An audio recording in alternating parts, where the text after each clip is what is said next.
আসসালামু আলাইকুম। প্রিয় দর্শক, অন্যমঞ্চের আলাপচারিতায় আপনাদের সকলকে আমন্ত্রণ জানাচ্ছি। বিচারিক ইতিহাসে মাঝে মাঝে এমন কিছু দৃশ্য সামনে আসে যা কেবল আইনের প্রয়োগ নিয়ে নয়, বরং রাষ্ট্রের ভেতরের ক্ষমতা কাঠামো এবং সাংবিধানিক নীতিমালার প্রতি তার অঙ্গীকার নিয়ে প্রশ্ন তোলে। এমন নতুন, এমন ঝকঝকে রঙের আর এমন লাক্সারিয়াস বাসে করে আসামিদের নিয়ে আসা হয়েছে, এমনটা অতীতে বাংলাদেশের কোনো আদালতে দেখেনি কেউ। কদিন আগেও আদালতে উচ্চপদস্থ সামরিক কর্মকর্তা, সাবেক প্রধান বিচারপতি, সাবেক বিচারক, মন্ত্রী, এমপিদের আদালতে আনা হয়েছে দাগি আসামির মতো পিছমোড়া দেয়া হাতে হাত করা পরিয়ে, রং খসে পড়া নীল মুড়ির টিন মার্কা পুলিশের প্রিজন ভ্যানে।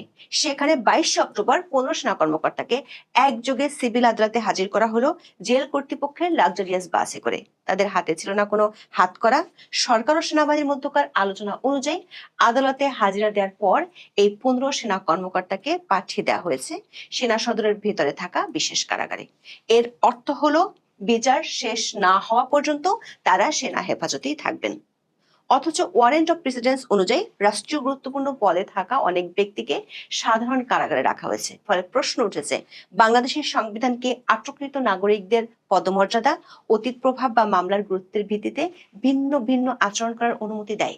এই আপাত বৈষম্য কি আইনের চোখে সকলের সমান এবং বিচারিক প্রক্রিয়ায় ব্যক্তির মর্যাদার মৌলিক অধিকারের লঙ্ঘন নয়? আইনজীবী বিশেষজ্ঞদের আশঙ্কা, আইনের প্রয়োগের ক্ষেত্রে দ্বৈত আচরণের এমন গুরুতর অভিযোগগুলো ভবিষ্যতে ন্যায় বিচারের পথকে কঠিন করে দিতে পারে।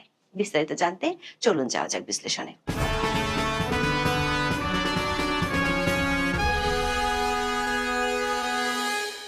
গতকালের ভিডিওতে আমরা বলেছিলাম, গুমসহ মানবতা বিরোধী অপরাধের 3টি মামলায় সেনা হেফাজতে থাকা বাংলাদেশ সেনাবাহিনীর 15 জন সেনা কর্মকর্তাকে 22 অক্টোবর আদালতে হাজির করা হবে। সকাল 7:15টায় তাদের আন্তর্জাতিক অপরাধ ট্রাইব্যুনালে হাজির করা হয়। একটি বিশেষ প্রিজন বাসে করে তাদের আদালতে নিয়ে আসা হয়। ডেইলি স্টার একটি ভিডিও কন্টেন্টে বলা হয়েছে, যে ধরনের প্রিজন ভ্যানে আসামিদের আদালতে নেওয়া হয় তার থেকে 15 জন সেনা কর্মকর্তাকে বহনকারী প্রিজন ভ্যানটি একটু আলাদাই বটে। প্রিজন ভ্যানটির গায়ে লেখা ছিল Bangladesh jail. Daily Star report অনুযায়ী এই প্রিজন ভ্যানটির বিশেষত্ব হলো এই প্রিজন ভ্যানটি শীততাপ নিয়ন্ত্রিত। এটিতে 3টি আলাদা কেবিন আছে। 3টি কেবিনে 12 থেকে 15 জন বসতে পারেন। এই প্রিজন ভ্যানে আছে সিসিটিভি ক্যামেরা। দর্শক, গত বছরের 5ই আগস্টের পর থেকে সাবেক অনেক বিশিষ্টজন গ্রেপ্তার হয়েছেন, কিন্তু তাদের কারো ক্ষেত্রে এমন প্রিজন ভ্যান ব্যবহার করতে দেখা যায়নি। তাদেরকে পুলিশের সেই নীল রঙের প্রিজন ভ্যানই আনা নেয়া করা হয়েছে। বিভিন্ন গণমাধ্যমে প্রচারিত ভিডিও ফুটেজে দেখা গেছে প্রিজন ভ্যানটি থেকে বের হয়ে একে একে 15 সেনা কর্মকর্তাকে আদালতে নিয়ে যাওয়া হয়। এ সময় তাদের হাতে ছিল না কোনো হাত করা। অথচ বাংলাদেশের সাবেক প্রধান বিচারপতি এবিএম খায়রুল হককেও আদালতে হাজির করার সময় পেছনে হাত মোড়ানো অবস্থায় হাত করা পরাতে দেখা গিয়েছিল। সেনাবাহিনীর অবসরপ্রাপ্ত মেজর জেনারেল জিয়াউল হাসান, যিনি গত বছর আগস্ট থেকে কারাগারে আছেন, তাকেও হাত করা পরাতে দেখা গিয়েছিল। আওয়ামী লীগের সাবেক মন্ত্রীদেরও নিয়মিত আদালতে নেওয়ার সময় হাত করা পরানো হয়। প্রশ্ন উঠেছে, ওয়ারেন্ট অফ প্রেসিডেন্স অনুযায়ী বিচারপতি খায়রুল হক কিংবা মন্ত্রীরা উচ্চ পদমর্যাদার হওয়া সত্ত্বেও তাদেরকে যেখানে পিচ মোড়া দিয়ে হাত করা পরানো হয়েছিল, সেখানে 15 জন সেনা কর্মকর্তার ক্ষেত্রে ভিন্ন আচরণ কেন? এমনকি অবসরপ্রাপ্ত মেজর জেনারেল জিয়াউল হাসান সামরিক বাহিনীর কর্মকর্তাই ছিলেন এবং অভিযোগের প্রতিক্রিয়াতে মিল থাকা সত্ত্বেও রাষ্ট্রের আচরণে বৈপরীত্য কেন? সাংবিধানিক অধিকারের ক্ষেত্রে দ্বৈত আচরণের প্রশ্ন উঠেছে একেবারে দেশের সর্বোচ্চ একটি আদালতের সামনে ঘটে যাওয়া ঘটনা নিয়ে। এমন প্রশ্নের মধ্যে আদালতে হাজিরার পর আদালত এই 15 সেনা কর্মকর্তাকে কারাগারে পাঠানোর নির্দেশ দিয়েছেন। আদালত পাড়ায় একটি আইনি প্রশ্ন ছিল, এই 15 সেনা কর্মকর্তাকে আত্মসমর্পণ করেছেন নাকি তারা গ্রেপ্তার হয়েছেন? আইসিটিতে আসামি পক্ষের আইনজীবী ছিলেন ব্যারিস্টার এম সরার হোসেন। তিনি দাবি করেছেন, আইনের প্রতি শ্রদ্ধাশীল হয়ে এই সেনা কর্মকর্তারা আত্মসমর্পণ করেছেন, তবে পদ্ধতিগত কারণে তাদের গ্রেপ্তার করার কথা বলা হয়েছে। অবশ্য আইনজীবীরা বলছেন, যেহেতু ব্যক্তিগত গাড়িতে নয়, বাংলাদেশ জেল কর্তৃপক্ষের প্রিজন ভ্যানে করে তাদের আদালতে নিয়ে আসা হয়েছে, আটক বা গ্রেপ্তার দেখানো ছাড়া কারাগারের প্রিজন ভ্যানে এমনি এমনি কারো ওঠার সুযোগ নেই। 15 সেনা কর্মকর্তার আইনজীবী সাংবাদিকদের জানান তারা আদালতের কাছে 3টি আবেদন করেছেন। আবেদনগুলো পরবর্তী ডেটে শুনানি হবে। এর মধ্যে একটিতে জামিনের আবেদন করা হয়েছে, আরেকটি হলো প্রিভিলেজ অফ কমিউনিকেশনের আবেদন। এর অর্থ হলো রক্তের সম্পর্ক আছে এমন আত্মীয় ও আইনজীবীদের নিয়ম অনুযায়ী দেখা করার সুবিধা। আর তৃতীয় আবেদনটি হলো অভিযুক্তদের সাবজেলে রাখার আবেদন। দর্শক, সাবজেলে রাখার সিদ্ধান্তটি সরকার বা জেল কর্তৃপক্ষ নেয়। অতিরিক্ত কারা মহাপরিদর্শক মোহাম্মদ জাহাঙ্গীর কবির দৈনিক প্রথম আলোকে বলেছেন, 15 সেনা সদস্যকে ঢাকা সেনানিবাসের যে সাবজেলে রাখা হয়েছে সেখানে এরই মধ্যে প্রয়োজনীয় জনবল নিয়োগ দেওয়া হয়েছে। দর্শক, গত 12ই অক্টোবর ঢাকা সেনানিবাসের একটি ভবনকে সাময়িকভাবে কারাগার ঘোষণা করে স্বরাষ্ট্র মন্ত্রণালয় প্রজ্ঞাপন জারি করে। আদালত থেকে গ্রেপ্তারি পরোয়ানা জারির পর সেনা সদরে এমইএস বিল্ডিং নম্বর 54 ভবনকে সাময়িক কারাগার ঘোষণার জন্য সেনাবাহিনীর পক্ষ থেকে স্বরাষ্ট্র মন্ত্রণালয়কে অনুরোধ জানানো হয়। সেই অনুরোধের পরিপ্রেক্ষিতে স্বরাষ্ট্র মন্ত্রণালয় থেকে প্রজ্ঞাপন জারি করে ওই ভবনকে সাময়িক কারাগার ঘোষণা করা হয়। সামাজিক মাধ্যমে অনেকেই এই সাবজেলে রাখার বিষয়টি নিয়ে সমালোচনা করেছেন। এমনকি আইনজীবীরাও প্রশ্ন তুলেছেন, এর মাধ্যমে রাষ্ট্র ও সরকারের দ্বৈত আচরণ প্রকাশ পেল। বিশেষ করে সাবেক প্রধান বিচারপতি, মন্ত্রী, এমপি, অবসরপ্রাপ্ত মেজর জেনারেল জিয়াউল হাসান, নৌবাহিনীর সাবেক রিয়ার অ্যাডমিরাল সোহেল, এমন কারোর জন্যই সরকার সাবজেল করেনি। তাহলে পদমর্যাদার দিক থেকে অনেক পেছনে থাকা সত্ত্বেও কর্মকর্তাদের কেন সাবজেল দেয়া হলো? সেনা সূত্রগুলো বলছে, বিষয়টি নিয়ে সরকারের সাথে সেনাবাহিনীর উচ্চ পর্যায়ের একাধিক বৈঠক হয়েছে। সেনাবাহিনী এদের বিচার শেষ না হওয়া পর্যন্ত তাদেরকে সেনা হেফাজতে রাখতে চায়। আইনজীবী ও বিশেষজ্ঞরা মনে করেন, বিশেষ বাসে করে নিয়ে আসা, হাত করা পরানো না পরানো, সাবজেল এসব ইস্যুতে বৈপরীত্যমূলক আচরণ ভিন্ন কিছুর ইঙ্গিত দেয়। যখন দুই কর্মকর্তাই উচ্চ পদস্থ এবং তাদের বিরুদ্ধে গুরুতর অভিযোগ রয়েছে, তখন যৌক্তিকভাবে তাদের প্রতি অভিন্ন নিরাপত্তা প্রোটোকল বা উচ্চ ঝুঁকি ব্যবস্থাপনা থাকার কথা। কিন্তু একজনকে হাত করা পরানো হবে, অন্যজনকে বিশেষ সুবিধা যেমন এসি ভ্যান, সাবজেল দেওয়া হয়, তখন এই প্রোটোকলগুলো নিছক নিরাপত্তা ঝুঁকি বা আইনি ভিত্তি অনুসরণ করে ব্যবহৃত হয়নি, বরং রাষ্ট্রীয় ক্ষমতা কাঠামোর ভেতরে বার্তা দেওয়ার জন্য বা রাজনৈতিক বা প্রশাসনিক উদ্দেশ্য হাসিলের জন্য উদ্দেশ্যমূলকভাবে ব্যবহৃত হয়েছে। আইনজীবীরা এখানে সংবিধানের 3য় ভাগের মৌলিক অধিকার অংশের 27 ও 31 নম্বর অনুচ্ছেদের রেফারেন্স টেনেছেন। 27 নম্বর অনুচ্ছেদে বলা হয়েছে, সকল নাগরিক আইনের দৃষ্টিতে সমান এবং আইনের সমান আশ্রয় লাভের অধিকারী। সুপ্রিম কোর্টের একজন আইনজীবী বলেছেন, যদিও আইনের যুক্তিসঙ্গত শ্রেণীবিভাগ বা রিজনেবল ক্লাসিফিকেশনের কথা বলা আছে, কিন্তু সেটি একই পদমর্যাদার ক্ষেত্রে ভিন্ন ভিন্ন হতে পারে না। যদি এক উচ্চপদস্থ কর্মকর্তার প্রতি চরম অবমাননাকর আচরণ করা হয় এবং অন্য উচ্চপদস্থ কর্মকর্তার প্রতি চরম সুবিধা দেখানো হয়, তখন প্রশ্ন ওঠে, এই শ্রেণীবিভাগ কি সত্যি যুক্তিসঙ্গত আইনি ভিত্তি নাকি ক্ষমতার অপব্যবহার বা রাজনৈতিক উদ্দেশ্য প্রণীত? এই বৈষম্য আইনি কারণের বদলে ক্ষমতা কাঠামোতে ব্যক্তির বর্তমান অবস্থান পরিবর্তনের প্রতীক হিসেবে ব্যবহৃত হয়েছে কিনা সে প্রশ্ন তুলেছেন কেউ কেউ।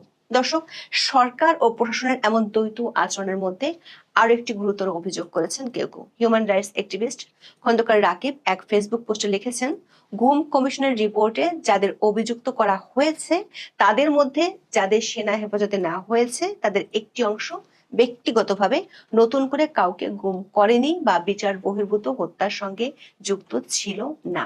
এমনকি 15 সেনা কর্মকর্তার আইনজীবীও দাবি করেছেন, যারা আসলে গুম করেছিলেন তারা এরই মধ্যে পালিয়ে গেছেন।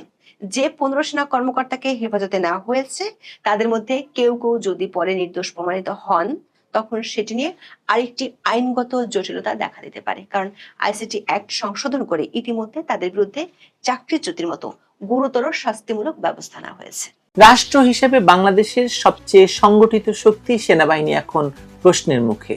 সাম্প্রতিক ঘটনাগুলো দেখে মনে হচ্ছে সেনাবাহিনীকে পদ্ধতিগতভাবে দুর্বল করে ফেলা হচ্ছে। তাদের অফিসারদের আদালতে হাজির করা, গণমাধ্যমে অপমান করা, এমনকি সিভিল আদালতে বিচার আয়োজনে, এসব কিছুই এমনভাবে সাজানো যেন বাহিনীটি আর রাষ্ট্রের মূল স্তম্ভ না থাকে, বরং এক প্রান্তিক সন্দেহভাজন দল হয়ে যায়। এতে কেবল বাহিনীর মর্যাদা নষ্ট হচ্ছে না, রাষ্ট্রের সার্বভৌমত্ব, অস্তিত্ব হুমকির মুখে পড়ছে। চলুন বিস্তারিত কথা বলি এটা নিয়ে।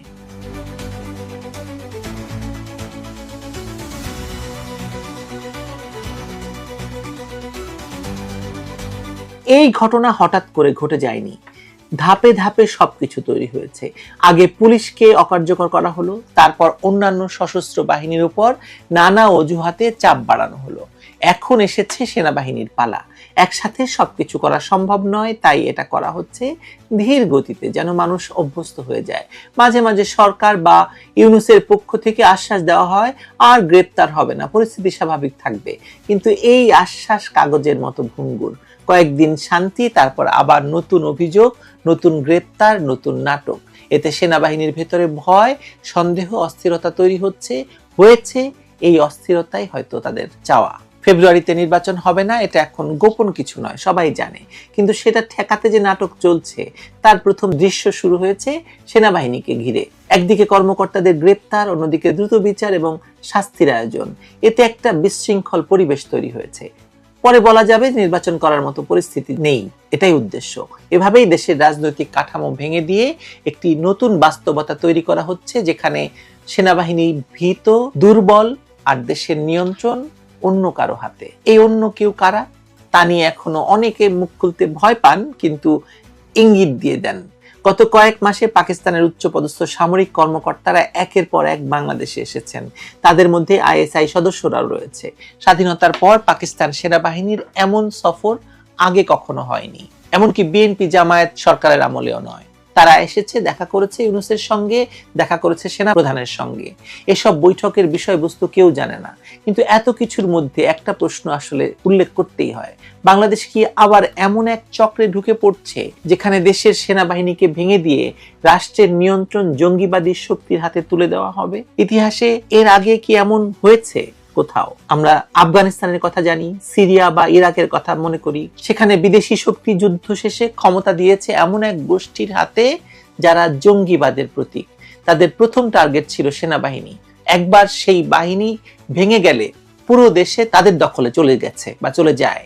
বাংলাদেশে এখন যে প্রক্রিয়া চলছে তা ভয়ঙ্করভাবে সেই কৌশলের মতো, ইরাকের মতো, সিরিয়ার মতো, আফগানিস্তানের মতো সেনাবাহিনীকে সরিয়ে দিয়ে একটা মিলিশিয়া বাহিনীর হাতে ক্ষমতা তুলে দেওয়া। আগে পুলিশের বিশ্বাসযোগ্যতা ধ্বংস করা হয়েছে, তারপর সেনাবাহিনীর শৃঙ্খলা ভাঙা হয়েছে, শেষে দেশের নিয়ন্ত্রণ অচেনা শক্তির হাতে তুলে দেওয়ার প্রক্রিয়াও শুরু হয়ে গেছে।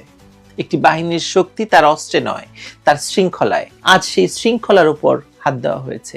সেনা কর্মকর্তাদের নিয়ে প্রকাশ্যে অপমান করা হচ্ছে, সামাজিক মাধ্যমে তাদেরকে ব্যঙ্গ করা হচ্ছে, সেনাপ্রধানকে হুমকি দেওয়া হচ্ছে, অফিসারদের তুইতকারি করে হেয় করা হচ্ছে। এসব দেখে বাহিনীর ভেতর মনোবল নষ্ট হচ্ছে, বিভাজন তৈরি হচ্ছে। এই বিভাজনই সবচেয়ে বড় ভয়ঙ্কর, কারণ শত্রু যদি বাহিনীর বাইরে থাকে তাকে মোকাবেলা করা যায়, কিন্তু শত্রু যদি বাহিনীর ভেতর ঢুকে পড়ে তখন প্রতিরোধ অসম্ভব হয়ে পড়ে। যে কর্মকর্তাদের বিরুদ্ধে অভিযোগ আনা হয়েছে তাদের বিচার হওয়া উচিত, কিন্তু সেটা হতে হবে সামরিক আদালতে। সামরিক বাহিনীর নিজস্ব আইন আছে, সেটা অনুসারে দেশদ্রোহ, রাষ্ট্রবিরোধী কর্মকাণ্ড কিংবা সেনা শৃঙ্খলা ভঙ্গের মতো অপরাধের বিচার হয়। কিন্তু 1975 সাল থেকে 1980 সাল পর্যন্ত এমন শত শত বিচার হয়েছে। তখনকার সরকারগুলো সামরিক আইনের মাধ্যমে সেটা করেছে। আজ হঠাৎ কেন বেসামরিক আদালতের আশ্রয় নিতে হবে? এটা আইনের প্রয়োগ নয়, বরং শৃঙ্খলা ভাঙার রাজনৈতিক সিদ্ধান্ত। এখন যদি শত শত অফিসারকে বেসামরিক আদালতে আনা হয়, তাহলে ভবিষ্যতে এই ধারাটা কেউ থামাতে পারবে না। একদিন দেখা যাবে সেনাবাহিনী নামের প্রতিষ্ঠানটা বিলুপ্ত করে দেওয়া হয়েছে। যে বাহিনী 71-এ পাকিস্তানি সেনাদের বিরুদ্ধে অস্ত্র ধরেছিল, সেই বাহিনী আজ অপমানিত। দেশের মানুষ প্রশ্ন করছে, এটা কি সেনাবাহিনীকে ধ্বংস করার কোনো পরিকল্পনা? যদি বাহিনী দুর্বল হয়, তাহলে জঙ্গিবাদ রাষ্ট্র ক্ষমতা দখল করতে সময় নেবে না মোটেও। আজকে যেসব ইঙ্গিত দেখা যাচ্ছে, রাষ্ট্র সেদিকে এগুচ্ছে। আন্তর্জাতিক জঙ্গি গোষ্ঠীগুলোর সদস্যরা বিনা বাধায় বাংলাদেশে ঢুকছে বলে আমরা জানি এবং অভিযোগও আছে। তারা প্রস্তুতি নিচ্ছে, তারা জানে তাদের প্রধান বাধা এই সেনাবাহিনী এবং পুলিশ। তাই এখন তাদের লক্ষ্য এই দুই বাহিনীকে অকার্যকর করে দেওয়া। জুলাই আগস্টের ঘটনাগুলোর দিকে যদি চোখ ফেরাই, তাহলে আমরা শুনতে পাই যে তরুণ সেনা অফিসাররা তখন জনগণের উপর গুলি চালায়নি, কিন্তু বিষয়টি সেনাপ্রধান রাজনৈতিকভাবে সামলে দেন। কেন এমন হয়েছিল তা কেউ ব্যাখ্যা দেয়নি। আবার প্রশ্ন উঠেছে, কেন গণভবনের নিরাপত্তায় বিমান বাহিনীকে বাধা দেওয়া হয়েছিল? কেন শেখ হাসিনাকে সরানোর খবর সেনাপ্রধানের অজানা ছিল? এসব প্রশ্নের উত্তর একদিন আসবে, কিন্তু এখন যেটা স্পষ্ট তা হলো দেশের সামরিক কাঠামো ভেতর থেকে ভেঙে পড়েছে, তছনছ হয়ে গেছে। আর যারা বলছে সেনাবাহিনীকে নিয়ে উদ্বিগ্ন হওয়ার কিছু নেই, তারা হয়তো ভুল করছে। এই বাহিনী কেবল একটা প্রতিষ্ঠান নয়, একটি রাষ্ট্রের মেরুদণ্ড। একে দুর্বল করে দিলে দেশ রক্ষা করা যাবে না। বাহিনীকে ধ্বংস করে যারা ক্ষমতায় টিকে থাকতে চায় তারা বুঝে না একবার সেনাবাহিনী ভেঙে গেলে আর কোনো সরকারি নিরাপদ থাকবে না। তখন রাষ্ট্র থাকবে, কিন্তু সেটা হবে কাগজের ওপর একটি নামমাত্র সত্তা, যেখানে আইন, নিরাপত্তা, বিচার সবকিছু নিয়ন্ত্রণ করবে উগ্রপন্থী এবং তাদের পৃষ্ঠপোষক বিদেশি শক্তি। বাংলাদেশের সেনাবাহিনী নিখুঁত নয়, কেউ বলে নাই। বাংলাদেশের সেনাবাহিনীর অনেক ভুল আছে, ব্যর্থতা আছে, অপরাধ আছে, কিন্তু তাদের প্রতি অবিশ্বাস এবং অপমান শুধু বাহিনী নয়, পুরো জাতিকে দুর্বল করছে। যে বাহিনী স্বাধীনতার প্রতীক, তাকে যদি ধ্বংস করা হয় তাহলে দেশও ধ্বংস হবে। এখন সময় ভয় পাওয়ার নয়, সময় ভাববার। যারা বাংলাদেশটাকে ভালোবাসেন তাদের সবার সামনে এখন একটাই প্রশ্ন, আমরা কি আমাদের দেশের সেনাবাহিনীকে হারাতে দেব, হারতে দেব? আর তার সঙ্গে হারাবো নিজেদের সার্বভৌমত্ব, স্বাধীনতা? দেশটা কি তাহলে জঙ্গিদের দখলে চলে যাবে? সেনাবাহিনী শেষ, জঙ্গিদের বাংলাদেশ, এই স্লোগান নিয়ে কি আগাচ্ছে ইউনূস? আপনাদের কি মনে হয় বলেন তো? আমার তো এটাই মনে হয়, আমি তো এটাই দেখতে পাচ্ছি। ভালো থাকবেন সবাই।